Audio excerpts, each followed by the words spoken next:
All right, you guys, it's August and Jill here. We are stoked to introduce RockSea, our EarthCruiser CORE chassis with the Total Composite box. We want to just give you a quick look around, little 360 view, and hope you enjoy it.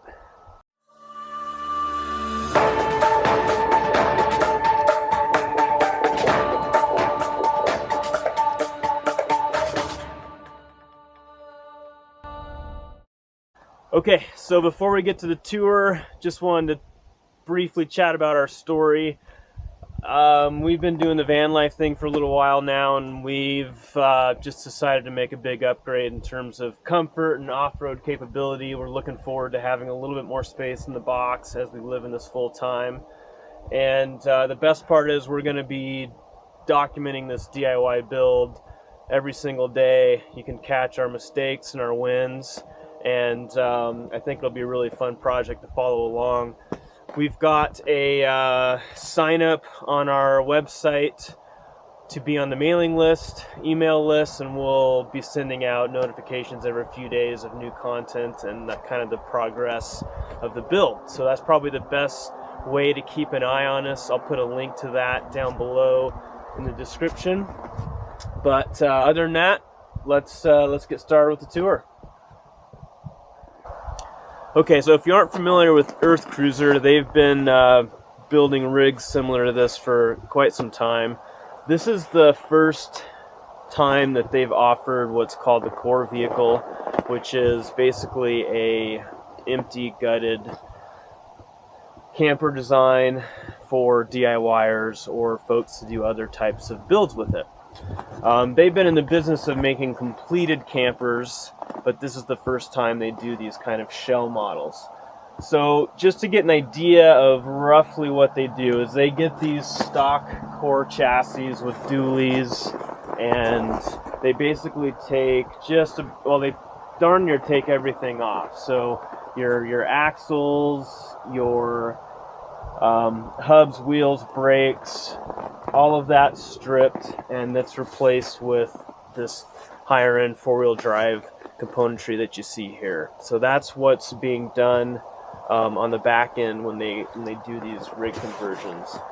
Let's see, overall weight, weighing it here, it came in at 8,800 pounds, 4,700 up front and 4,100 in the rear. It's about 10.5 feet tall and just over 21 feet long.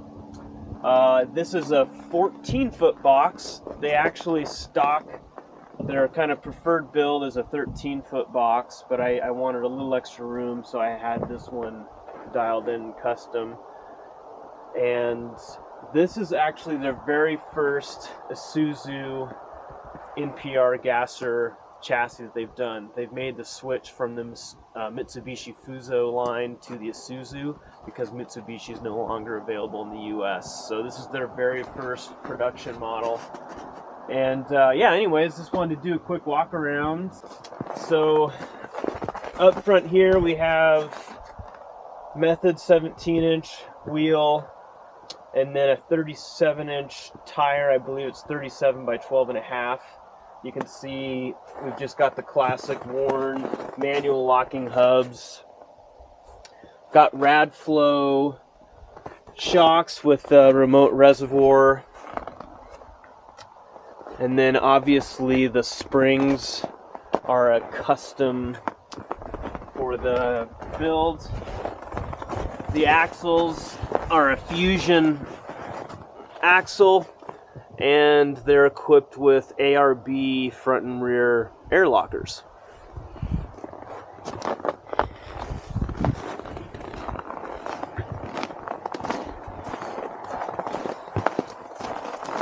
So under here you can see the subframe assembly and the mounts. It has two fixed mounts here and then two spring articulating mounts towards the back.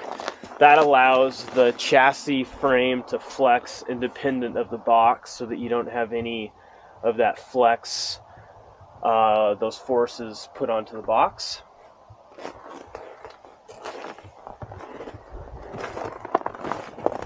Here's a pretty good view of the gas tank, stainless steel aftermarket gas tank that they build. The stock tanks, I think it was about 30 gallons. This is a 60-gallon tank. Coming to the back here, you'll see this is just a temporary bumper. I'll snap a quick picture here in a bit of the actual bumper that will be going on it. But because I opted to do a 14-foot box, the stock bumper is going to need some modifications to get it to fit. If you order their regular 13-foot box, it would come with a completed bumper.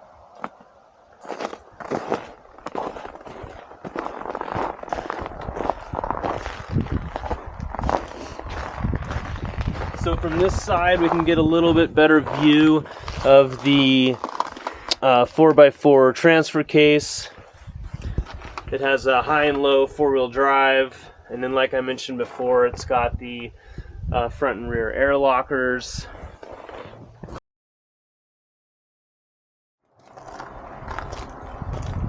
Moving up front here,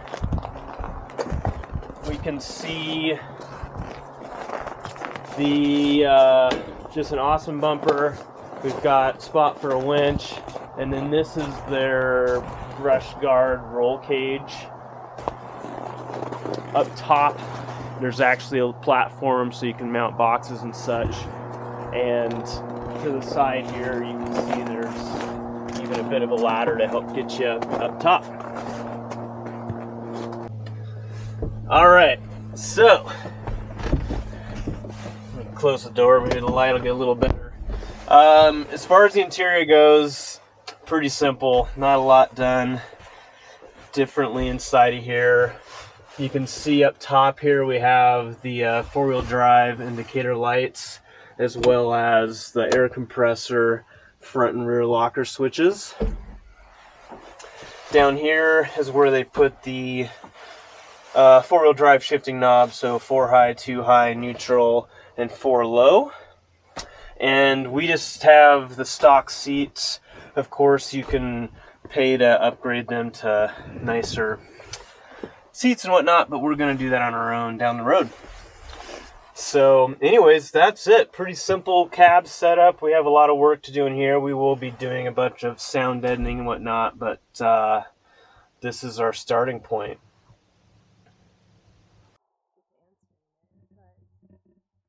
Yeah, no, that sounds good. Thanks for watching. Sorry I had to put up with my Harvest Host sunglasses. I couldn't find my real sunglasses, so Harvest Host, if you're watching, I think I deserve at least a year free membership for this massive PR stunt. But anyways, like we mentioned earlier, head to the website, get signed up for that email group. It's just going to be content related to the build, so it won't be our general travel content, but if you want that as well, that's great. But we got a ton of videos. The way it's going to work, we're going to basically be doing just a daily journal of our progress. We'll be snapping some pictures, doing some videos, and that'll be going out on email and social media. And then the next phase will be to do some detailed write-ups of things like our DIY lithium batteries and all that kind of stuff. And then the last phase will be the YouTube videos to go along with those more detailed write-ups. If you go to the link in the description, it also describes the build a little bit, just talks about the amount of solar, batteries, and the components we'll be using, and I think you'll see it's going to be a pretty sweet build. We're really excited. So anyways, hope you'll join us for the ride and the inevitable the adventure the adventure and the inevitable mistakes we're going to make, but hopefully you guys can learn from our mistakes and get something out of this. So all right, that's all we got. We'll catch you on the next one. Cheers.